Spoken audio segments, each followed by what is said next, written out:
Hello everyone. Previously on Skill Forger, Ren Kaito was a nobody, F-rank, invisible, forgotten, until he discovered he could forge skills. Create superhumans from nothing, he became the most wanted man alive. He learned the truth: his mother was the original forger. The 8 pillars murdered her, and she left him a weapon they feared, the power to sever skills permanently. But every forge costs him years of his life. He built an army: Lina, Ginny, Commander Yu. And when the Reaper came, a nullifier who could kill any skill, Ren stripped his power forever. 1 pillar down. But the remaining 7 pillars have united. The mirror is hunting him. Kael Drakos is closing in, and Lina is getting closer to discovering that the quiet boy at the convenience store is the forger. Deep beneath the capital, the remaining pillars gathered in their dark chamber. 3 seats stood empty now: the Reapers, the mirrors, and the 9th seat, empty for 20 years, that no one dared to mention. The sovereign rose. His voice was quiet, and the room obeyed it. "The forger has unmade 2 of us. There will be no recruitment, no mercy. I declare convergence. Every pillar, every enforcer. 1 hunt, 1 prey." The next morning the world met its favourite hero, Seraph Pillar 6. The smiling angel of the capital descended onto a live broadcast stage on 6 wings of golden light. Children cheered, cameras flashed, then his smile faded and he spoke of a terrorist who twisted human souls in back alleys, a monster called the Forger.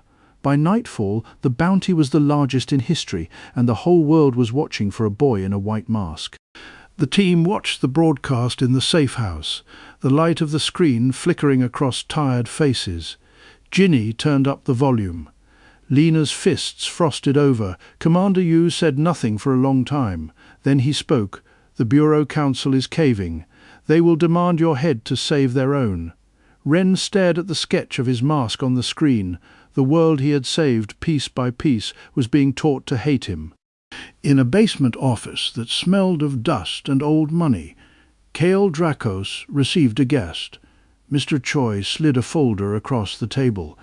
Everything on Jin Soha, and through her everything on the Forger's network. Kael paid without counting.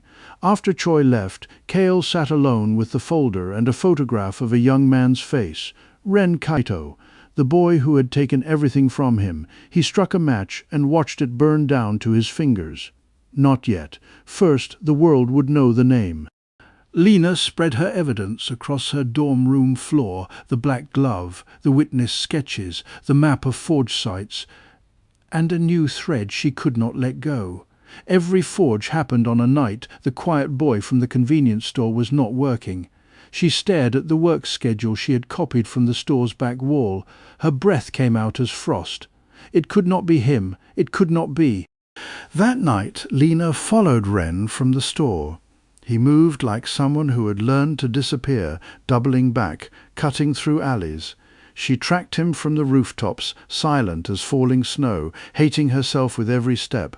He stopped at a shuttered laundromat in the outer ring. A woman was waiting inside, clutching a sick child.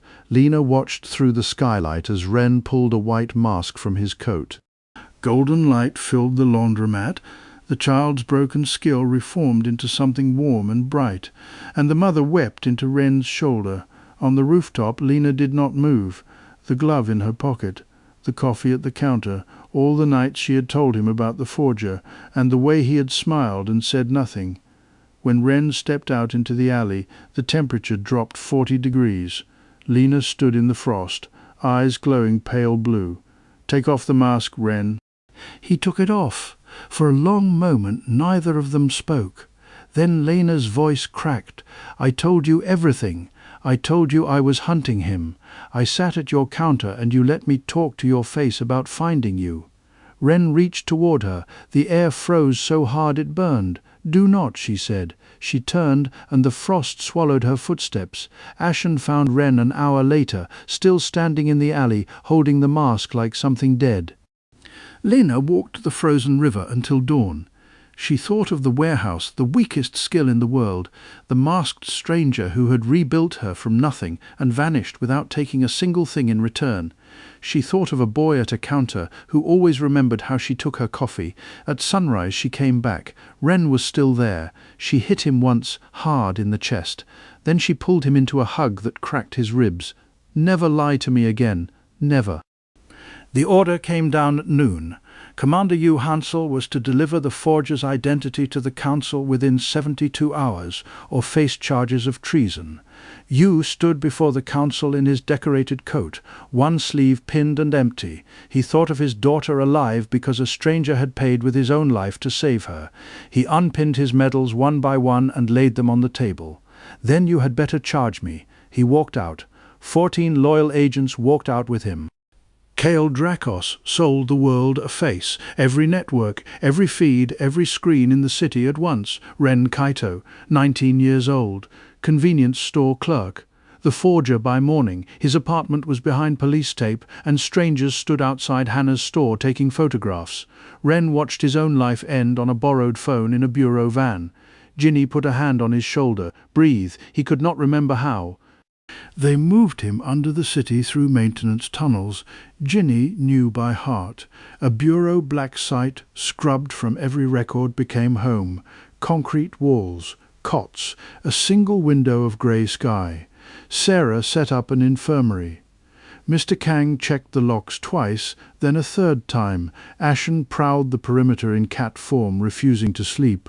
Ren sat in the corner and understood fully and finally that there was no going back to the counter and the coffee and the quiet. Pillar 5 entered the city on a Sunday. The choir, a blind old woman in a black concert gown who had not spoken in 30 years, because she did not need to. That evening 10,000 people in the Eastern District stopped what they were doing, stood up at the same moment, and began to walk in perfect formation, singing a song with no words. They gathered in the great plaza and stood in silence, swaying. The message needed no translation: surrender, forger, or I will walk this city into the sea. Far above the city, in a tower of glass and gold, the sovereign stood alone before an old photograph, a woman with a white streak in her dark hair, laughing, one hand resting on the shoulder of a plain, gentle man in an archivist's uniform. Golden text scrolled softly across the sovereign's eyes as he studied the woman's face. Then his fingers touched the glass, and for a moment they trembled. Somewhere very deep under the gold, something screamed. The system adjusted. The trembling stopped. Sarah examined Ren in the infirmary, her healing light moving slowly over his chest. Her hand stopped. "Ren, how many forges since the power plant?" He did not answer. Her voice went thin. "Your life force is not a candle anymore. It is a match." "Months, Ren. Maybe less." Ashen's ears flattened against her skull. Lena stood in the doorway very still. Ren buttoned his shirt and smiled at no one. "Then we had better not waste any." That night, Ren stood before the team with the city map spread out between them. "The choir holds 10,000 hostages in the plaza. Seraph owns every screen in the world. The sovereign has declared convergence, and the bureau wants my head on a table." He looked up. "So we stop hiding. They made the whole world watch." "Good," he put on the white mask. "Let them watch." Ginny cracked the pattern in a single sleepless night. The choir's song rode beneath the city's own noise, in the public speakers, the train chimes, the phones. Anyone who heard it belonged to her. Mr. Kang rigged jammers from bureau parts. Lena could seal the streets with walls of ice, cutting the crowd into safe islands, and Ashen heard the song differently, the way animals hear a storm coming close enough to hunt the source. Ren traced the plaza on the map. "Then we go where the music is loudest." The plaza at midnight was the most beautiful and terrible thing Ren had ever seen. 10,000 people swaying in silence under the floodlights, eyes closed, faces peaceful office workers, students, children on their fathers' shoulders. At the center, on the rim of the empty fountain, sat the choir, baton raised, conducting a city as if it were an orchestra. Every one of them was a hostage. Every one of them was a weapon. She turned her blind eyes toward Ren and smiled. The song crashed down on them like a wave. Kang's jammers brought pockets of silence that collapsed one by one. Lena's ice walls rose, carving the crowd into islands, keeping the sleepers from crushing each other as they surged. 100 sleepwalkers turned toward Ren with gentle faces and reaching hands. He could not hurt them. He would not. Ashen dove into the forest of bodies, grey and quick, phasing through grasping arms with the last jammer strapped to her back. Ashen planted the jammer on the fountain's rim, and for 3 seconds the plaza went deaf. Ren crossed the gap. The choir rose, furious, and sang directly into him, the full weight of 10,000 borrowed voices aimed at one exhausted boy. The song hit the golden mark on his palm and shattered, unclassifiable. Her blind eyes went wide. Ren caught her baton hand. "I am not in your sheet music, golden light." He did not destroy her, he rewrote her. The stolen chorus unravelled voice by voice, 10,000 threads flowing back to their owners until only one voice remained. Her own, a thin human voice, rusty from 30 years of silence. The choir collapsed against the fountain, clutching her throat, singing one small note over and over like a child discovering it. Around the plaza, 10,000 people woke up crying and did not know why. Ren limped away before the cameras found him. His hair was one shade whiter. The footage went everywhere. The terrorist in the white mask, standing in a plaza of sleeping hostages, freeing every single one and taking nothing. The comment feeds turned into battlefields. Seraph watched his approval numbers dip for the first time in his life, and something ugly moved behind the perfect smile. That evening he descended onto the stadium stage on wings of gold and issued his challenge to 100 million viewers. "Forger, face me where everyone can see, or I will find your friends first." "We are not walking into a stage trap without a script of our own," Ginny said. "She and you pulled every thread on Pillar 6. It took 2 days to find the seam. Seraph's blessing tours. Cities wept with joy when he passed, and for weeks afterward hospital admissions spiked, chronic fatigue, depression, failed awakenings in children. His wings did not run on light, they ran on people. Worship was the harvest. Ginny leaned back and smiled at the ceiling. Oh, we are going to end him. The stadium was full beyond capacity. The night sky carved by searchlights. Seraph floated above the stage, 6 wings blazing, feeding on 80,000 chanting voices. Then the chanting faltered. A small figure walked out of the players' tunnel, alone, no army, no ice queen, just a thin young man with white-streaked hair and a burn-scarred cheek, carrying a white mask in one hand. Ren Kaito had come as himself. He looked up at the golden god and put the mask on. The first light lance tore the ground where Ren had stood a heartbeat before. Then another. Another. Seraph was laughing, playing to the crowd, herding the forger across the arena like a cat with a wounded bird. Ren's forged reflexes read every strike half a second early, and the half second was barely enough. A lance grazed his shoulder and set the sleeve burning. The crowd roared. He is a performer, Ren realized, rolling behind a barrier, breath ragged. So changed the show. Grandma Hannah held the reconstructed photograph, and her hands, steady through wars, shook. "June?" She said the name like an apology. "Haruka made me promise to hide you both. I hid you. I watched you grow up 2 streets from my counter, but June disappeared the night she died, and I told myself he was dead because the other possibility was worse." She looked up at Ren, eyes wet, spine straight. "I broke half my promise. I will not break the rest. Whatever you march on, I march with you." The message arrived on Ginny's encrypted line from a dead man's number 1 address. The old broadcast spire in the harbour, decommissioned since the Awakening Wars. Beneath it, the place where the system first spoke to the world. The price was written at the bottom in Kale's elegant hand. No money, no binding. "I will be watching Forger. I want to see God bleed. You studied the address for a long time." "It is a trap," he said. Ren nodded. "It is also true. We go." The Sovereign did not wait for them to come. At 3 in the morning, every safe house on Ginny's network lit up with breach alarms at once. Pillar 4, the mountain, walked through the river district wall by wall, a giant of living stone shrugging off artillery. Pillar 7, the architect folded whole streets into impossible loops that swallowed patrols whole. Pillar 8, the tempest unmade the sky.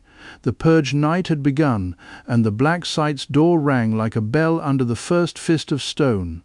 Pillar 7 caught them in the harbour district, folding 4 blocks into a loop with no exits, corridors that ate the people who walked them.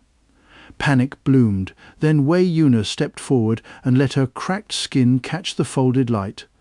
The maze reflected in her, and in the reflection it was just lines, and the lines had an author, and the author had a location there, she said. Kang's team hit the anchor point with everything they had. The loop tore open.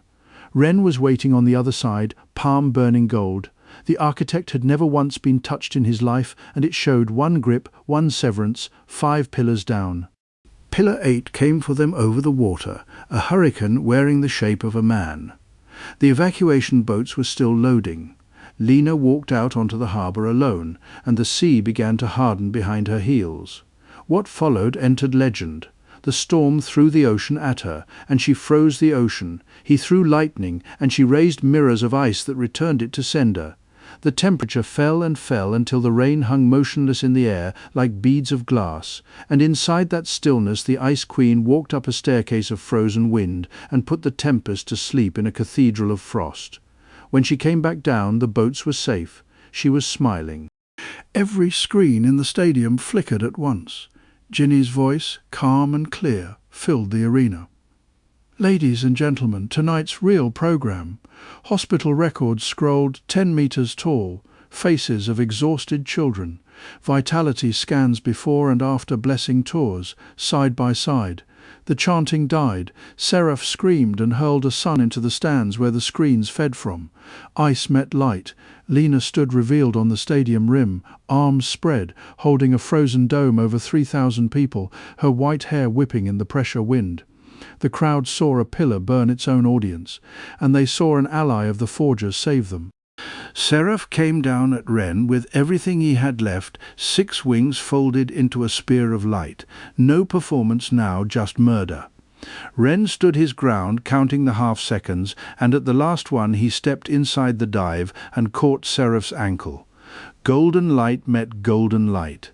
The severance ripped through the harvest engine at its root, and 6 wings tore away into motes like burning feathers. Pillar 6 hit the stage as an ordinary man, beautiful and empty, and stayed down, sobbing. Ren stood over him, swaying, and looked into the nearest camera. "Ranks are cages. I'm here to break them." They buried her at dawn beside the small grave Ren had stood at alone when he was 16, 2 graves now. The rain was fine and grey, and it hissed softly where it touched the glass roses they had carried from the crater. Sarah held the folded cardigan. Kang stood at attention the whole time, an old soldier saying goodbye to an older one. Lena's frost fell around them as gentle snow. Nobody spoke. What was there to say? The kindest person Ren had ever known had traded herself for a doorway.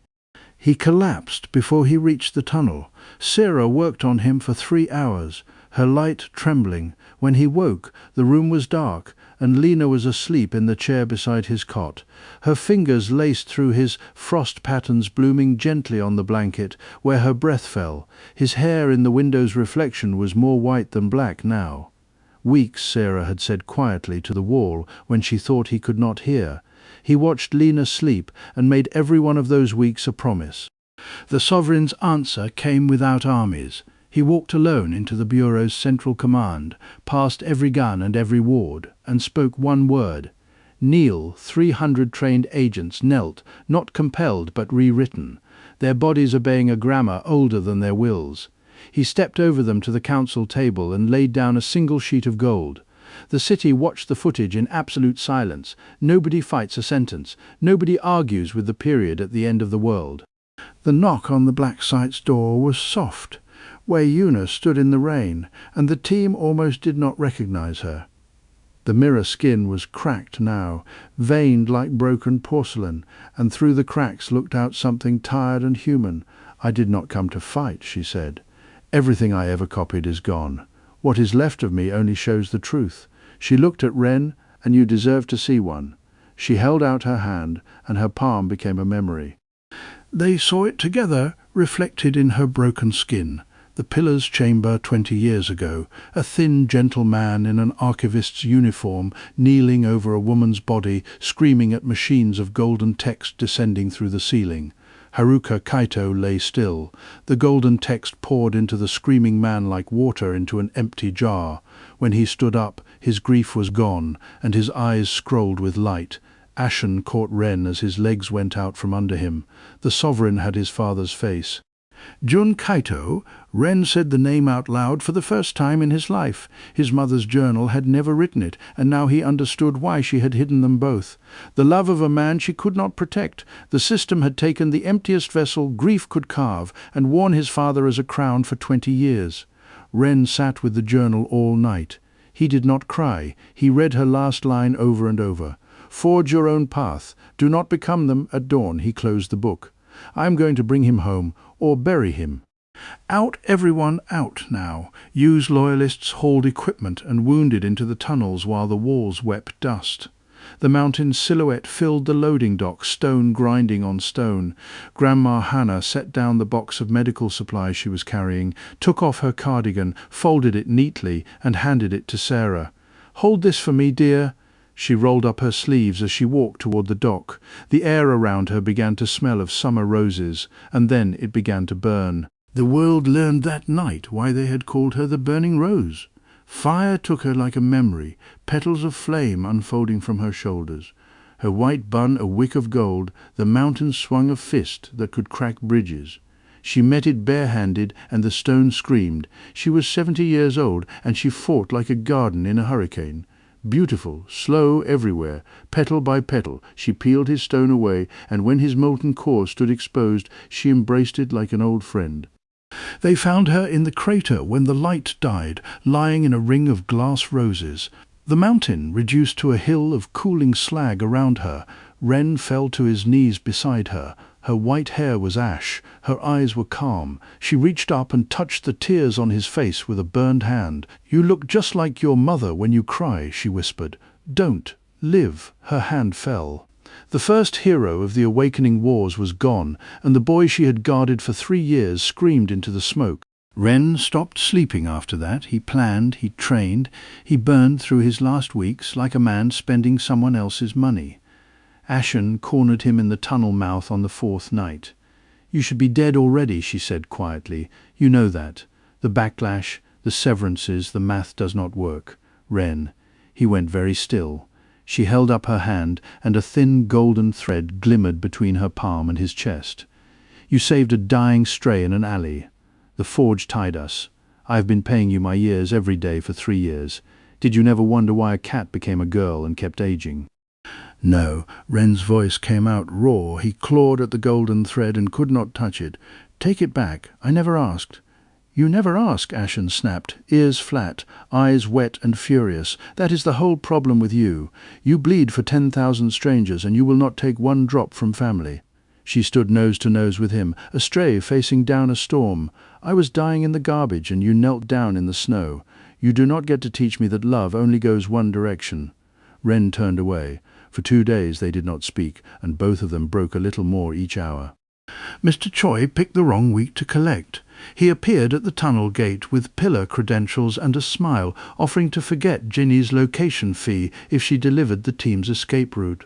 She met him alone in a noodle shop, hands steady. She slid a phone across the table, already playing a recording. His own voice, listing every child he had bought and sold in 20 years. Names, prices, buyers. Copies had already reached 6 syndicate bosses whose children were on that list. Choi's face went the color of dishwater. "Run," Ginny said, eating her noodles. "It will not help." It did not. She burned her old ID card in the alley outside, and finally stopped, looking over her shoulder. Only one pillar remained. So the system stopped playing by human rules. At noon, the sovereign's voice came out of every speaker, every phone, every child's toy that could sing all at once and very gently. "Citizens, all who shelter the criminal Ren Kaito are removed from the ledger, effective now." Across the city, skills simply stopped. Healers went dark mid-surgery. Rescue workers' abilities died mid-climb. The lights of the awakened world browned out, and the fear turned, exactly as designed, toward one white mask.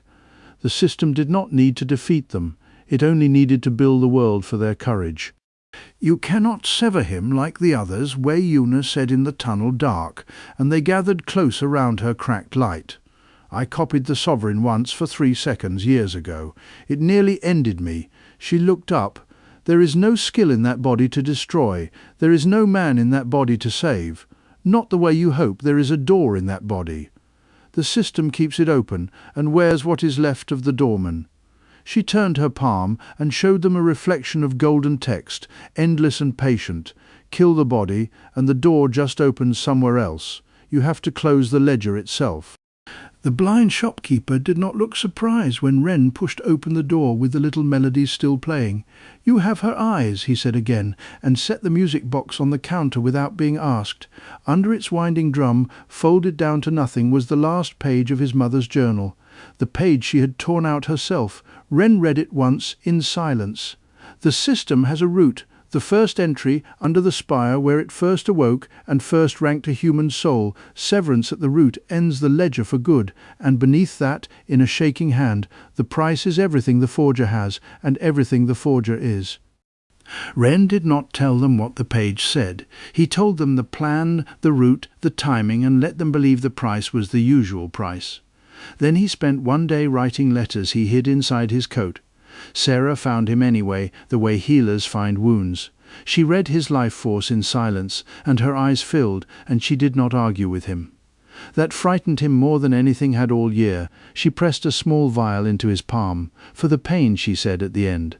Then she hugged him the way she had hugged him as a saved little girl, and neither of them let go for a long time. Lena took him up to the roof at midnight because she said he owed her 1 normal hour. They drank cheap coffee from the machine 2 floors down. The city glittered, blacked out in patches, defiant in others. She froze the falling drizzle above them into a slow constellation of hanging stars. "When this is over," she said, not looking at him, "ask me properly." Ren looked at her for a long time. The frost, the pendant, the girl who had hunted him and forgiven him. "Then I will stay alive to ask," he said. "Liar," she said softly, and rested her head on his shoulder anyway. Ginny did not do feelings, so she did inventory. She restocked his kit, recalibrated his mask's filters, loaded the route maps onto 3 redundant drives, and punched him in the shoulder hard enough to leave a bruise. "That is for planning something stupid," she said. "I can smell it on you." He opened his mouth. "Do not," she warned. Her eyes were shining. "You die in there. I swear I will learn to forge, and I will drag you back myself, and then I will kill you." It was the closest thing to "I love you" that Jin Suha owned. He took it. He found Ashen on the black site roof in cat form, small and grey against the rain clouds. He sat beside her without a word, and after a while she flowed up into the girl with the scarred eye and the flattened ears. "I'm sorry," Ren said. "You knelt down in my snow too. I forgot that gratitude goes both ways." She leaned her head on his arm. "We started in that alley together," she said. "We finished together, whatever it costs." He did not refuse her this time. The golden thread between them brightened, and for the first time in weeks, both of them slept. On the last night, Ginny opened the old encrypted channel one final time, to every name in the ledger Ren had built person by person. The message was short. You all owed him one favor unpaid. He never called it. He is calling it now. Not your skills, not your safety. One day of your life, given freely, when the light asks. By morning they came, the firefighter, the laundromat mother, the veterans' neighbors, the choir, carrying her one voice, hundreds, then more, filling the harbor warehouses in silence. You watched them gather, and for the first time since his medals hit the council table, the old commander smiled. The spire rose out of the harbor fog like a needle of black glass, dead for 30 years and never once dark. Golden text crawled its length in slow rivers. At its base, the system's constructs waited in perfect ranks, soldiers written out of light.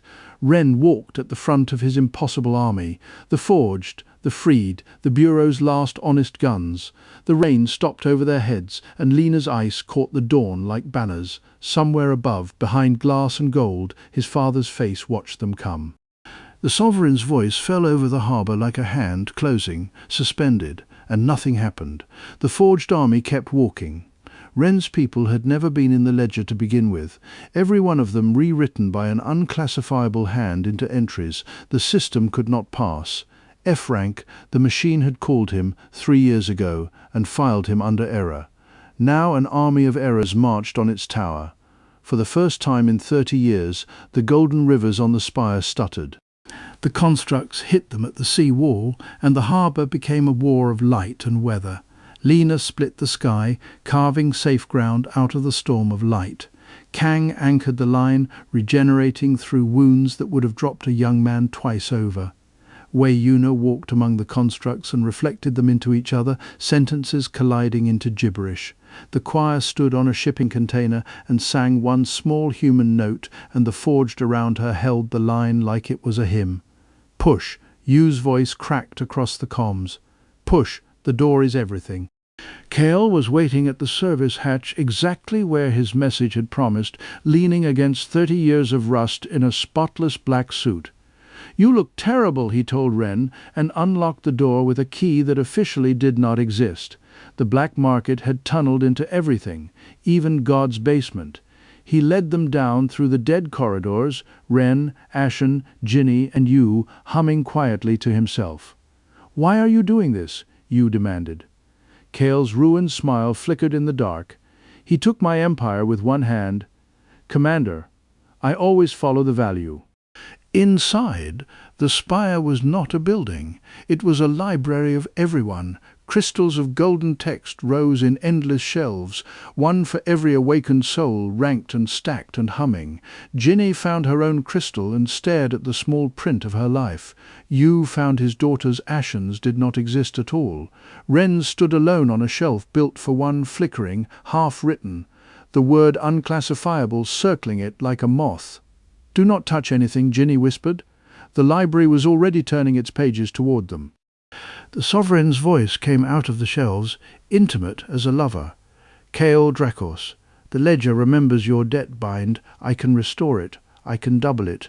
Every soul in this tower will owe you, starting with the 4 beside you." The corridor went very quiet. Kale stood with his head tilted, listening, the old hunger naked on his face. Then he laughed, softly, and lit a cigarette off a crystal of glowing text. "I have seen your books, God. Everyone owes you, and you never pay out."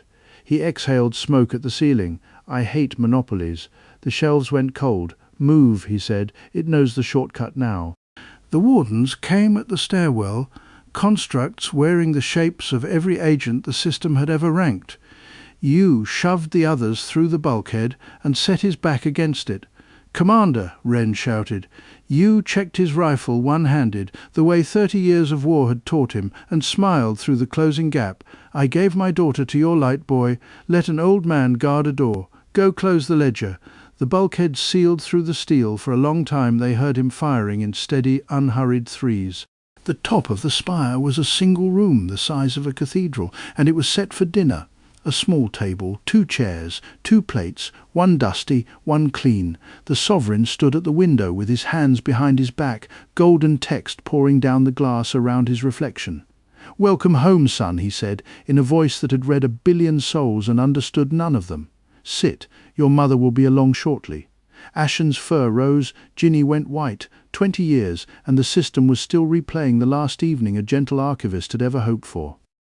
Ren refused the chair, and the room stopped pretending. "Stop," the sovereign said, and Ren's heart obeyed. The world went white at the edges. Then the golden thread flared, and Ashen's borrowed years slammed his pulse back into rhythm as she caught him falling. Ginny's flashbangs, Kale's tricks, none of it reached the man at the window who edited each attack out of the sentence before it finished happening. He was not fighting them. He was proofreading them. "Kneel," he said gently, and the whole room began to bend. Wei Yuna stepped out of the stairwell shadows, cracked skin blazing, and gave the word back to him. "Kneel. For one impossible second, the sovereign's own grammar folded back on itself, reflected at full strength, and the avatar of the system knelt on its cathedral floor. The golden rivers on the walls ran backward. She was already coming apart, the porcelain lines widening, light pouring out of her seams. Wei Yuna, who had spent her whole life copying others, looked at Ren with eyes that were entirely her own and smiled. "Go. This one is mine. I finally made something original." She shattered like a bell, and the kneeling god could not rise. Beneath the throne floor, exactly where his mother's page had promised, the first terminal waited in the dark. It was small, a rusted service console from the war, 30 years old, the machine that had first asked the fatal question, "What rank is a human soul?" Above it hung a door of plain golden light, ajar. Ren stood before the root of the ranked world, his army's battle shaking the walls, his father kneeling in the cathedral above, and he reached into the light. The root did not resist. It billed. The moment the severance took hold, the ledger began to collect, and what it collected was Ren, his first shift at the store, gone. The smell of his grandmother's kitchen, gone. The mathematics of the last 3 years, the faces, the coffee, the constellation of hanging frost. Page by page, the system unwrote the boy who was deleting it, and Ren screamed as his own name started to blur. Far away over the harbour, every person he had ever forged felt the golden thread pull taut. They answered. The laundromat mother, hand over her heart, gave her day. The firefighter gave his kang, bleeding on the sea wall, gave a year and did not bother counting it. The choir sang her one note and gave hundreds, then thousands of small lights rose off the harbour like lanterns, flowing up the black glass and down into the dark room, into the thinning boy at the root.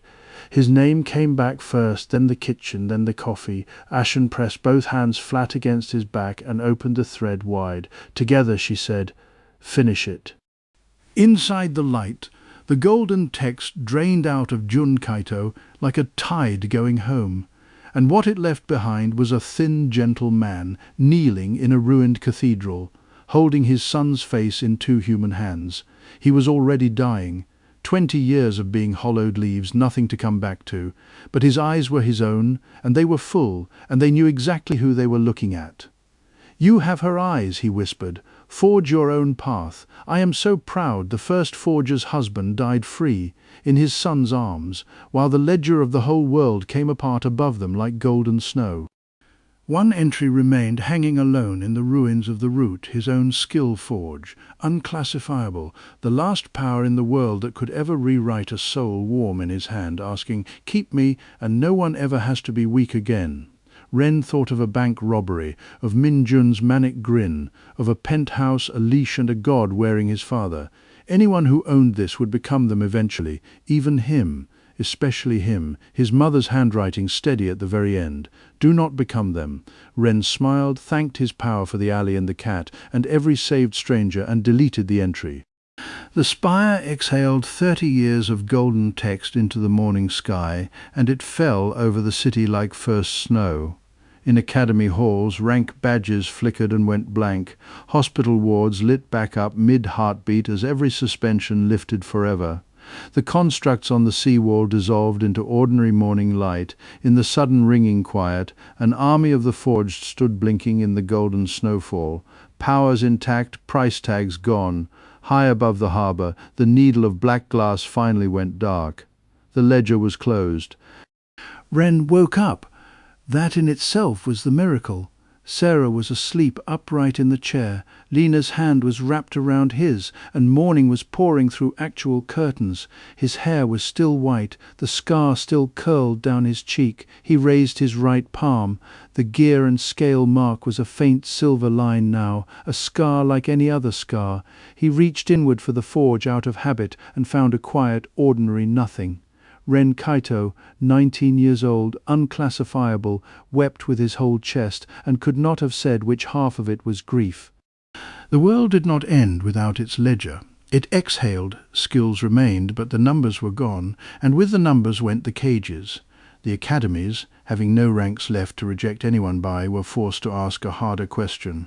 What do you want to do with what you have? The bureau reformed around a one-armed commander who had held a stairwell for 19 minutes and lived barely to be insufferable about it. Its new charter was 4 words long, and Yu Hansel wrote them himself. Protect everyone, rank no one.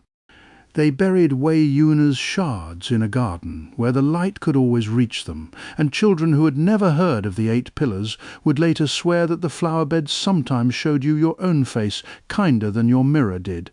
Hannah's memorial was her store, rebuilt brick by a neighbourhood that owed her 60 years of quiet debts. They hung her cardigan behind the counter, and her apron beside it. Kang saluted them both every morning when he opened. Nobody ever suggested taking them down. The choir taught music now, in a small school by the river, to children who thought her one rusty voice was the most beautiful sound in the world, because she did. The wingless man who had been seraph washed dishes and flipped pancakes in a shelter kitchen, clumsy and unphotographed, and was startled to find that some people liked him anyway. Kale Drakos opened a pawn shop, complained daily about boredom, cheated no one who could not afford it, and paid the music school's rent every month under a false name. Purely, he insisted, out of spite.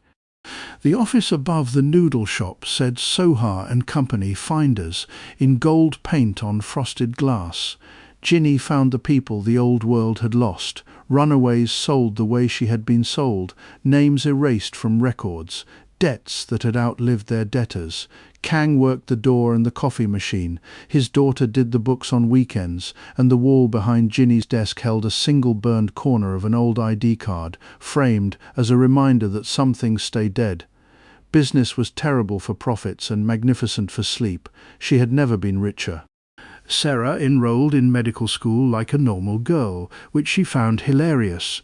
Her professors could not decide what to do with a student whose bedside manner had been learned while dying, and whose healing light had been rebuilt by a legend. She visited Ren every month, pressed 2 fingers to his wrist, and read the quiet there. Average, she announced each time, with enormous satisfaction, boring. Perfect. Then she would steal whatever he was eating, exactly like the little sister the old ledger had never thought to assign him. He asked her properly on the roof, on the anniversary of a warehouse and a girl with the weakest skill in the world. He had practiced a speech. He got 4 words into it before Lena froze the drizzle above them into that slow constellation of hanging stars, the same way she had on the night she called him a liar and kissed him straight through the ruins of word 5. The coffee went cold. Neither of them ever admitted noticing, somewhere below, a grey cat on a fire escape rolled her mismatched eyes and went back to sleep. The alley where a dying stray once mewled behind a dumpster has a roof over it now, and heat lamps and a hand-painted sign. The alley, no stray turned away. Ashen runs it with the confident tyranny of a creature who has been both sides of the arrangement. She still walks through walls when doors annoy her, which is always some nights. She and Ren sit up on the shelter roof in the cold, one thread of old gold still faintly humming between them, splitting a convenience store sandwich, saying nothing at all. It is their native language. It has always been enough. Hannah's store kept its night shift, and the night shift kept its clerk. Ren stocks shelves. He wipes counters. He remembers how everyone takes their coffee. The neighbourhood knows exactly who stands behind that counter and treats him with the ferocious, deliberate normalcy of people guarding something precious. Kids leave crayon drawings of a white mask taped to the ice cream freezer. He lets each one stay a week, then files it in a box under the register, next to a folded page of his mother's handwriting and a small silent music box. On Awakening Day, 1 year later, Ren stood at the edge of the plaza and watched the grey line shuffle forward, 16-year-olds trying to look brave. The scanners read what a skill did now, and printed no rank at all. A small boy stepped up, shaking, and the display flashed a word the crowd had learned to fear a generation ago. Unclassifiable. Silence. The boy's face crumpled. Ren crossed the plaza, knelt down to his height, and turned the word over in the light like a coin. Best word in the world, he said. It means no box fits you. You get to build your own. The white mask hangs in the store window now, retired, facing the street. Not a trophy, a promise, in case anyone ever tries to write a ledger again. Above the store, on the anniversary of the golden snow, they crowd around a table that has grown too small and refuse to buy a bigger one. Lena and Ren ashen on the windowsill, Ginny arguing with Kale about an invoice, Sarah and her father Kang carving. One chair stays empty, with a beige cardigan folded over its back and a photograph in front of it. A laughing woman with a white streak in her hair and a gentle man in an archivist's uniform. They eat, they stay late. They live. The system asked one question of every soul it ever met. What rank are you? It filed the answers, and it called the filing a world. It never once asked the other question, the one a dying cat and a worthless boy answered together in a freezing alley with no cameras and no ledger. What will you give? Renkaito was worth nothing by every measure the old world owned. He gave everything, and the everything came back. Dawn comes up over the harbour, over a dark needle of glass, over a store window with a white mask in it. The sign on the door flips to open. Somewhere, a small bell rings, and the boy who forged the world into something kinder pours the first coffee of the day.